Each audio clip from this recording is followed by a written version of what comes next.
কাঞ্চন পৌরসভার Zahidul furniture and ইলেকট্রনিক্সের manager Rasel. গতকাল রাত্রে আমরা দোকান বন্ধ করে বাসায় চলে গেছি।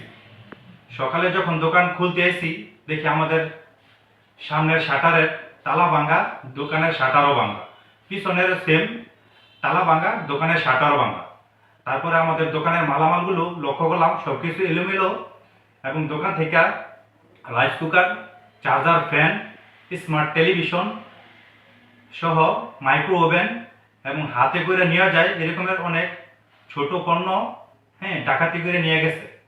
প্রায় 20 লক্ষ টাকার মালামাল আমাদের ডাকাতি করে নিয়ে গেছে এবং আমরা ক্ষতিগ্রস্ত। বন্ধ করে তালা টালা লাগিয়ে বাসায় চলে যাই। যখন আজকে সকালবেলা দোকান খোলার পর চাইতে দেখি ঘরে তালা ভাঙা এবং পিছনে শাটার ভাঙা।